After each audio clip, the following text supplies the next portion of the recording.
Hey, what's up guys? This is Ricky. Today we're doing a clutch on my 95 Acura Integra.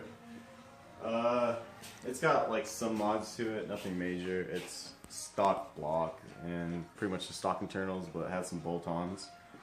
It has an eBay turbo kit on it. It's got a blocks manifold, wall grill, 255 fuel pump. 450 DSMs. Yeah, DSM injectors, VMS, fuel rail.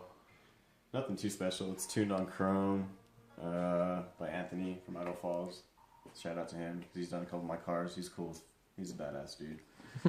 But anyways, yeah, and it's just got little bolt-on mods. Nothing special. But today we're putting in an XTD Stage 3 clutch, 6-putt clutch, and yeah.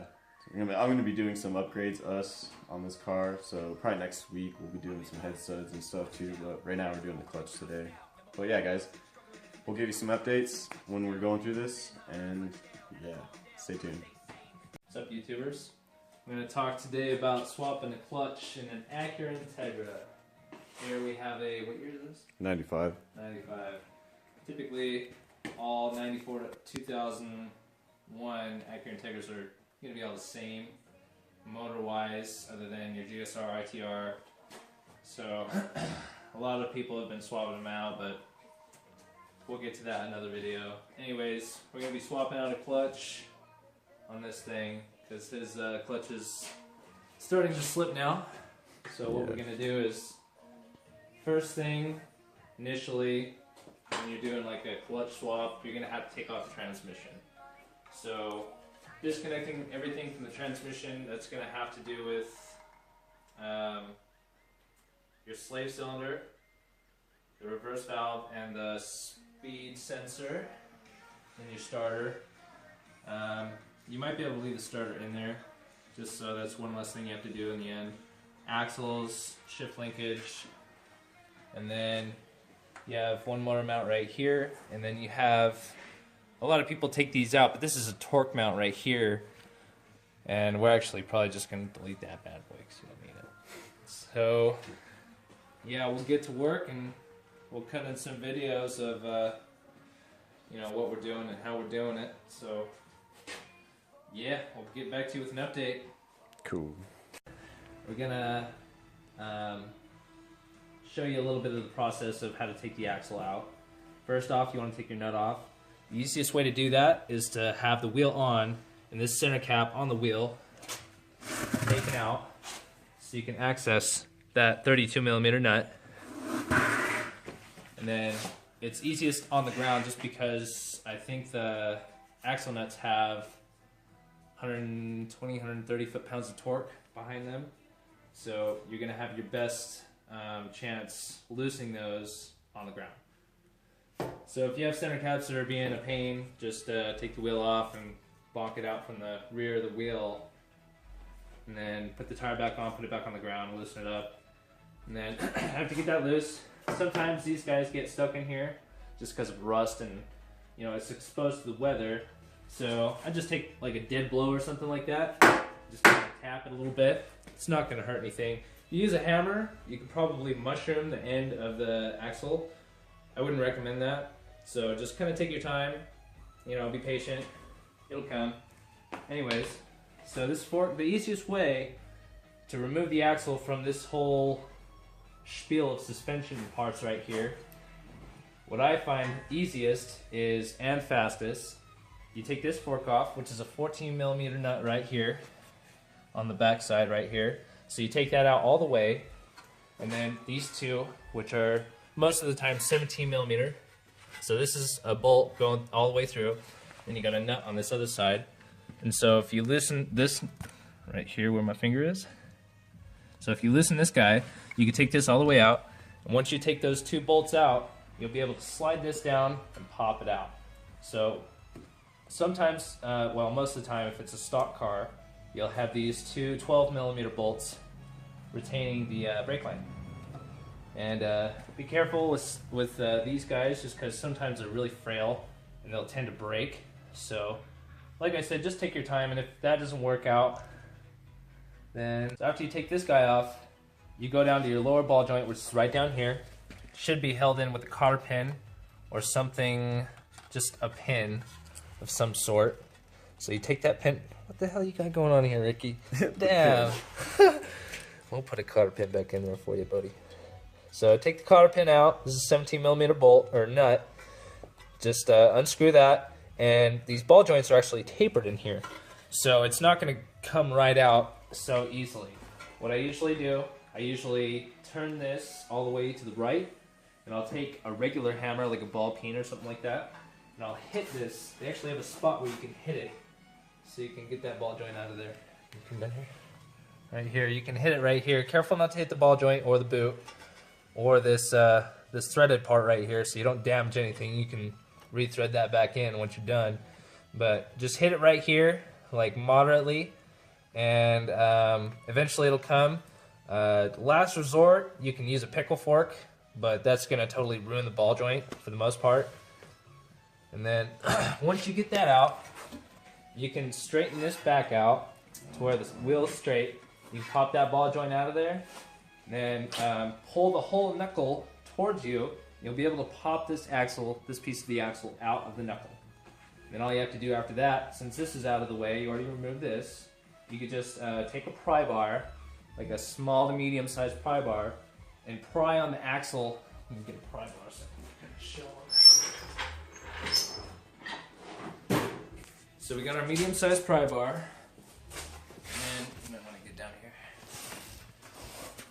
just so you can see. So you're gonna get on the back side of that axle right there, and give it a little, see, and it should pop right out. And that's how you take an axle out. Obviously you want to drain your oil first, because once you take that axle out, the level of oil, since it's at an angle, it's probably gonna leak out of that seal. So yeah, that's the process of taking an axle out. It's pretty similar to both sides. B series, A series, K series all have an intermediate shaft. On the driver's side, we'll show you how to remove that once we get to it. So we'll get back to you guys with an update. Guys, here we got this transmission out. We're about to replace the clutch. So I just kind of wanted to show you what all we got going on here. First off, we tried to use a cherry picker to drop the motor on the tranny side, but we couldn't figure a place to mount the chain, so we ended up using a block of wood and a jack. And what we ended up doing after the initial axle removal, there was 9 bolts. There was one right here, but you got to take it out from this side. And there was 3 on top right here, so one right here. You see it? Okay. And one right here, and one right around this area right here. That's going to be on the transmission side, so you're going to be coming this way when you loosen it. And then there's a T-bracket right here on the back of the motor. We loosen that bad boy up. There's a 17mm on top on the transmission side, and then there's 2 19mm bolts on the T-bracket towards the bottom on the motor side.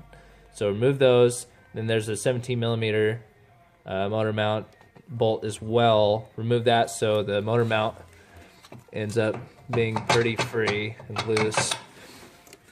That'll just make your job a little bit easier. And then the intermediate shaft, I was going to tell you guys about later on in this video, but so the intermediate shaft, a lot of B series, well, every B series has one, along with H series. I'm pretty sure some F series have them as well. I know F20B has them. I don't know about the single slam F series, but B series don't have these just because they don't throw out enough torque to be able to need one. But you'll have 3 bolts, and they use special bolts to line this up to where it needs to be. It's these guys right here. You'll have 3 of these. You can see towards the head of the bolt, it's actually a little bit thicker, so it'll fit right inside there. And then there's 2 types of intermediate shafts. which there's a stub type, which is this right here. You'll have kind of a male end on the intermediate shaft. And then there's, I can't remember what the other style is called, but it's actually a female end. So your axle will look similar to the driver's side or the passenger side, and it actually just slips in there like you would slip a regular axle inside a transmission.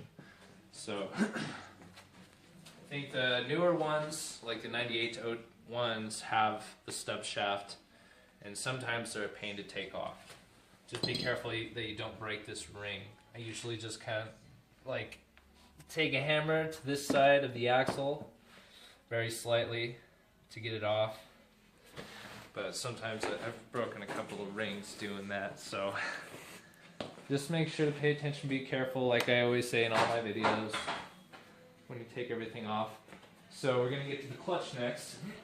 We're going to be putting in this XTD clutch. It's just a 6-puck clutch, nothing too special. Yeah, stage 3, 6-puck. It'll hold, I think, what was it, like 275, 280? Yeah, something like it's that. nothing big. I mean, the torque is more so going to matter on the clutch rather than the horsepower. But yeah, on a clutch, on every Honda, older Honda and Acura clutch that I know of, if it's a 5-speed, you're going to have these bolts right here, and there's between 6 and 9 of them, depending on the clutch style. I mean, if you go aftermarket, you're probably going to have more, but it's a 10 millimeter, 10 point, and there's usually 3 steps in torquing down a clutch. But if you're taking off the clutch, you can kind of loosen it in really any order that you want if you're not going to reuse the clutch. But if you are reusing the clutch, make sure to do it in sequence, so that way you don't ruin the pressure plate on the different pressure it has throughout these flaps right here. So once you remove that, you'll have, I think it's 8 17 millimeter 10 point bolts that are fastening this flywheel to the crank, and those are in sequence as well. But loosening them, you can kind of loosen them however you want to. But when it comes to tightening down, make sure you do the sequence that Honda tells you, or your Helms manual, or whatever sequence or book that you're using. So if you take this flywheel off, I would highly recommend changing out the rear main seal. It's a seal. Let's see if I have one. No, I have a few.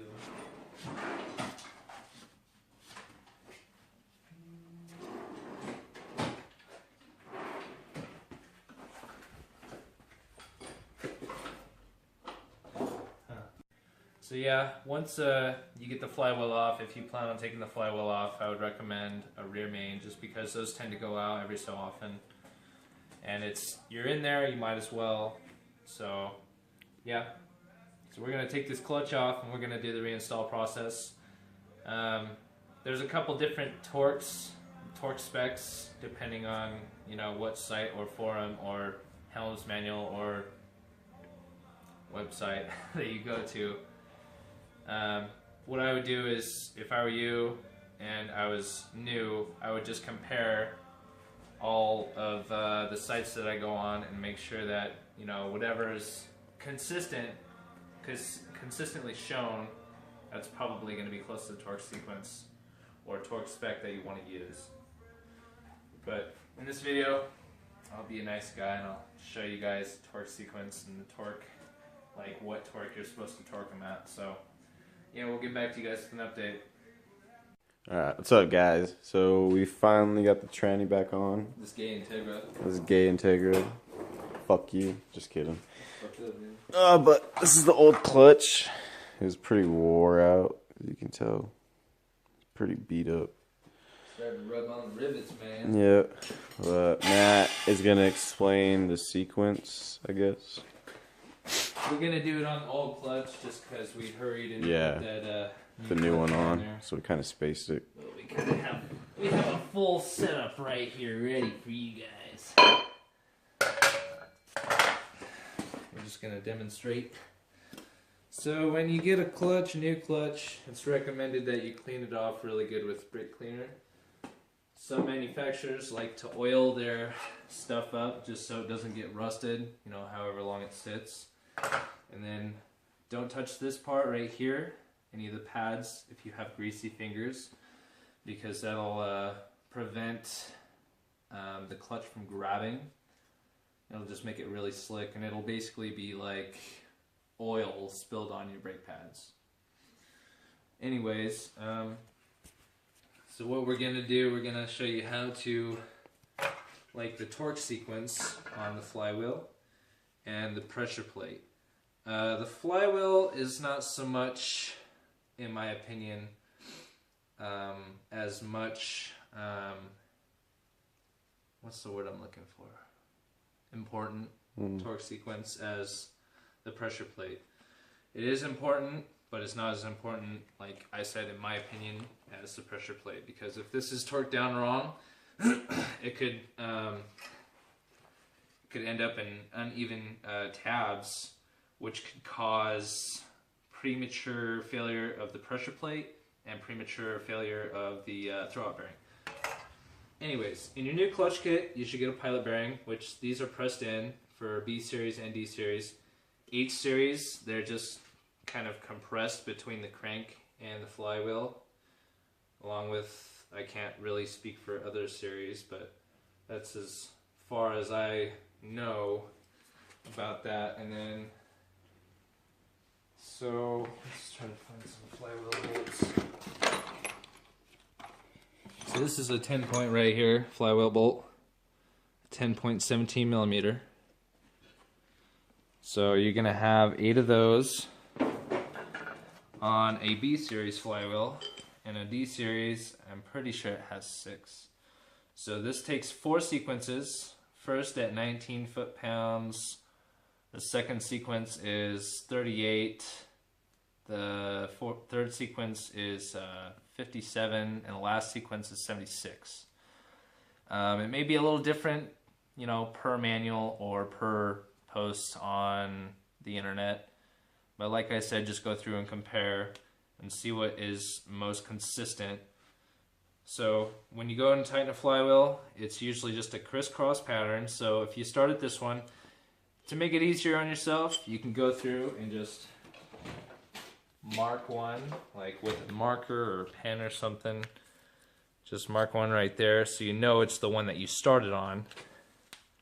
Okay, so when you do that, start on that one, go to 19 foot-pounds, and then just go crisscross, just like you would a lug pattern on a tire or a wheel. And then once you get done here, you can either go here or you can go here, but just make sure if you go here, make sure your last bolt is pretty much the opposite side of the one that you started on. So if you do a crisscross pattern like this and you start right here, you go to this guy, don't go to this guy, go to this guy, and then crisscross. That's the one that's furthest away from the bolt that you started on. And then just, when you do your last torque sequence of 76 foot-pounds, go through and double check just to make sure the torque is on. It's always good to double check shit. Anyways, I'm gonna move on to this pressure plate. With D, B, H, F series, K series pressure plates, they have 3 tabs. And there's only one way that your pressure plate is going to go on. And the other 2 ways, it's not going to work. Either 2 tabs are going to line up, and the third one is not going to, or 1 tab is going to line up and the other 2 aren't going to. So you can see as 1 tab right here lines up, but these other 2 don't. Okay, so we're going to clock it, 70 degrees. So all those tabs, you can see, line up. And obviously it's not going to be that easy to press on because this one's pretty used. But a new one, it's going to have a little bit of pressure behind it. Then we're going to find some... we'll just kind of just point fingers here. So when you're tightening your pressure plate, what I like to do is I'll put all my bolts in, hand tighten them, and then once you hand tighten them, put your, if you have a 1/4 inch torque wrench, set it to 60 inch-pounds. That's typically the first initial torque spec that you're going to use. The pressure plate uses 3 to 4 torque specs as well, so just follow the guidelines, follow your manual, or whatever you find that's consistent online. But initially, when you start to torque it down, you'll notice, if you look really closely, like while you're torquing it down, you torque it down to 5 foot-pounds, it's probably going to stick up, like you're going to have a little gap right here. So when that happens, usually we'll go through and use the 5-pound or 60 inch-pound torque sequence and just go through all of them in sequence until this surface right here is mating with the flywheel. Okay, once this is mated to the flywheel, you can actually start your sequence, your 5-pound sequence or 60 inch-pound sequence, and then move on from there. And like I said, once you do your last torque sequence, it won't hurt to double check it. And this is going to be the same concept whether you have 6 bolts or 9. And then here, and then here. Just like I said, it's going to be relatively the same as your flywheel torque sequence.